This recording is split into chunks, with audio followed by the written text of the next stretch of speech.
दिनै जोङो बाक्सा जिल्ला दुलाराय बर' फरायसा आफादा बाक्सा जिल्लानि मादावनो मेट्रिक आनजाद बर' बिजोङाव जायफोर फरायसाफोरा फार्स्ट डिभिजनाव उथ्रिसारनानै टप 10 थामहिनबा 10थि मासियाव आवग्रिनो हादों दा बिथांमोनखौ लोगोसे जायफोर फरायसाफोरा हायार सेकेन्डारि आनजादाव टप 10 मासियाव आवग्रिनो हाबाय दा बिथांमोन गासैबो फरायसाफोरखौ गासै 48 जन फरायसा 48 जन फरायसाफोरखौ जोङो बरायदों आरो मान बावदों।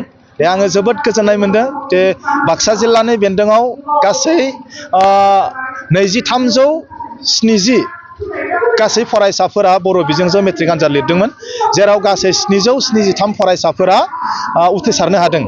दा बेवहाय जोङो जोबोद गोजोननाय मोनदों। बिटिआरनि मोनबा जिल्लानि मादाव बुंनो थाङोबा गासै आसामावनो बर' बिजोंजों फरायनानै मेट्रिक आनजादाव फार्स्ट डिभिजन मोननाया बाक्सा जिल्लायावनो बांसिन।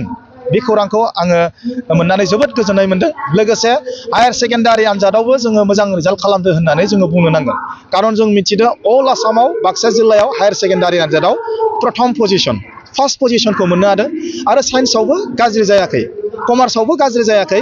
ओंखायनो साफ्रोमबो फरायसाफोरखौ दिनै बरायनो मोननानै जोबोद गोजोननाय मोनदों। आरो जायफोर फरायसाफोरा दिनै बरायजाबाय बिथांमोना जाहाथे फैबाय थानाय समाव गावनि केरियार आरो बेबायदिनो केरियारखौ साक्सेस खालामनायनि अनगायैबो दिनै समाजनि थाखायबो हारिनि थाखायबो जाहाथे बिथांमोना खामानि मावनो आवगायबोयो, आं बेखिनि खावलायनायखौ दोनहरदों।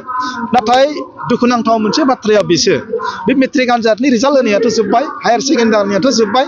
आथिखालाव एप्रिलनि नैबे जि फार्स्ट सप्तानिफ्राय दिनै क्लासआ सोलिबाय। नाथाय जों दिनै नुनो मोनदों गोबां फरायसालिनिफ्राय दिनै जिल्ला एबसुनि आफादगिरि सोलोंथाइ नेहाथारिखौ फन खालामहरदों, दिनै माखासे बिजाबफोरा दिनैसिमबो सफैयाखै। क्लास जाबाय, एग्जाम जानोसै, दिनै टेक्स्ट बुकआ सफैयाखै।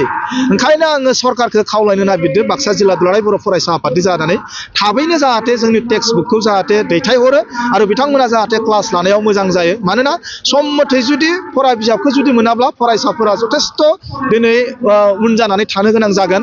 दा ओंखायनो बेबायदि जुदि जानानै थायोबा जिखिनि रिजाल्ट मोनदों बे रिजाल्टआ फैबाय थानाय समाव जोंनि थाखाय मोजां जानाय नङा। दा आङो बेखिनि बाथ्राखौ फोरमायबाय। बयनिसिमबो आङो कंग्रेसुलेसन्सखौ हरदों जायफोरा दिनै बरायजाबाय। इयुननि जिउआ बिथांमोननिया मोजां जाथों आरो बिथांमोना जाहाथे हारिनि आरो समाजनिबो खामानि मावनो जाहाथे आवगायबोयो, बेखिनि खावलायनायखौ आङो दोनहरबाय।